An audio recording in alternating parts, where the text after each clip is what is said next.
ಇನ್ಮೇಲೆ ಒಂದ್ ಆಸ್ಪತ್ರೆಯಿಂದ ಇನ್ನೊಂದು ಆಸ್ಪತ್ರೆಯ ಬಿಲ್ಗಳ ಇನ್ಶೂರೆನ್ಸ್ ಕವರ್ ಬಗ್ಗೆ ನೀವು ಯೋಚನೆ ಮಾಡೋದೇ ಬೇಡ. ಯಾಕಂದ್ರೆ ಈ ಇನ್ಶೂರೆನ್ಸ್ ಪಾಲಿಸಿಯಲ್ಲಿ ನೀವು ಇಯರ್ಲಿ ಬೇಸಿಸ್ ಮೇಲೆ ಹಲವಾರು ಆಸ್ಪತ್ರೆಯ ಖರ್ಚುಗಳನ್ನ ಕವರ್ ಮಾಡಬಹುದು. ಅದೇ ಸೂಪರ್ ಟಾಪ್ ಅಪ್ ಪಾಲಿಸಿ. ಇದರಲ್ಲಿ ಪ್ರೀ ಡಿಟರ್ಮೆಂಟ್ ಡಿಡಕ್ಟಬಲ್ ನ ನೀವು ಪೇ ಮಾಡ್ಬೇಕಾಗುತ್ತೆ.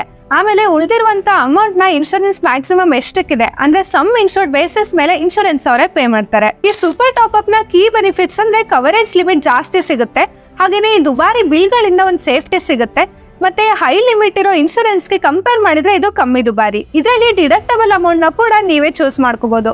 ಹಾಗೆ ಒಂದೇ ವರ್ಷದಲ್ಲಿ ಬೇರೆ ಬೇರೆ ಆಸ್ಪತ್ರೆಯ ಬಿಲ್ ಅಂದ್ರೂ ಕೂಡ ಯೋಚನೆ ಮಾಡೋ ಹಾಗಿಲ್ಲ, ಇದ್ರಲ್ಲೇ ಕವರ್ ಮಾಡ್ಕೋಬಹುದು. ಇದನ್ನ ಎಕ್ಸಾಂಪಲ್ ಮೂಲಕ ನೋಡೋದಾದ್ರೆ ನಿಮ್ ಪ್ಲಾನ್ 5 ಲಕ್ಷಕ್ಕೆ ಇದೆ ಮತ್ತೆ ಡಿಡಕ್ಟಬಲ್ 2 ಲಕ್ಷಕ್ಕಿದೆ ಅಂದ್ರೆ 2 ಲಕ್ಷದ ಮೇಲಿನ ಬಿಲ್ ನ ನೀವು ಕ್ಲೇಮ್ ಮಾಡ್ಕೋಬಹುದು. ಈ ಸೂಪರ್ ಟಾಪ್ ಅಪ್ ಅಲ್ಲಿ ಸಮ್ ಇನ್ಶೂರ್ಡ್ 2 ರಿಂದ 10 ಲಕ್ಷ, 5 ರಿಂದ 95 ಲಕ್ಷ, 50,000 1 ಕೋಟಿ ಮತ್ತೆ ಇನ್ನೂ ಹೆಚ್ಚು ಆಪ್ಷನ್ ಗಳು ಸಿಗುತ್ತೆ. ಸೊ ನೀವು ಇದನ್ನ ಚೂಸ್ ಮಾಡುವಾಗ ಈ ಪಾಯಿಂಟ್ಸ್ ಗಳನ್ನ ತಲೆಯಲ್ಲಿ ಇಟ್ಕೋಬೇಕಾಗುತ್ತೆ. ಮೊದಲನೇದು ಎಲಿಜಿಬಿಲಿಟಿ ಕ್ರೈಟೀರಿಯಾ. ಇದರಲ್ಲಿ maximum age, minimum age, renewal age, policy tenure, ಹಾಗೇನೆ ಪ್ರೀಮಿಯಂ ಅಮೌಂಟ್. ಎರಡನೇದು ಯಾವ್ದಾದ್ರು ಆಡ್ ಆನ್ ಇದೆಯಾ, ಹಾಗೆ ಯಾವ ಡಿಸೀಸಸ್ ಮತ್ತೆ ಟ್ರೀಟ್ಮೆಂಟ್ಸ್ ನ ಕವರ್ ಮಾಡುತ್ತೆ, ಮತ್ತೆ ಕವರೇಜ್ ಅಮೌಂಟ್ ಎಷ್ಟು, ಆಮೇಲೆ ಡಿಡಕ್ಟಬಲ್ ಅಮೌಂಟ್ ಎಷ್ಟು, ಯಾವಾಗಿಂದ ಕವರೇಜ್ ಸ್ಟಾರ್ಟ್ ಆಗುತ್ತೆ, ಹಾಗೇನೆ ಟ್ಯಾಕ್ಸ್ ಬೆನಿಫಿಟ್ಸ್ ಮತ್ತೆ ಕ್ಲೇಮ್ ಪ್ರೋಸೆಸ್ ಮತ್ತೆ ಎಕ್ಸ್ಕ್ಲೂಷನ್ಸ್ ಬಗ್ಗೆ ಎಲ್ಲ ತಿಳ್ಕೊಬೇಕಾಗುತ್ತೆ. ಈ ಸೂಪರ್ ಟಾಪ್ ಅಪ್ ಹೇಗೆ ಹೆಚ್ಚುವರಿ ಖರ್ಚುಗಳನ್ನ ನೋಡ್ಕೊಳ್ಳುತ್ತೋ ಹಾಗೆ ಗ್ರೋ ಕನ್ನಡ ಪೇಜ್ ಹೆಚ್ಚು ಇನ್ಫಾರ್ಮೇಶನ್ ಗಳನ್ನ ತಿಳ್ಕೊಳ್ಳೋದಕ್ಕೆ ಹೆಲ್ಪ್ ಮಾಡುತ್ತೆ.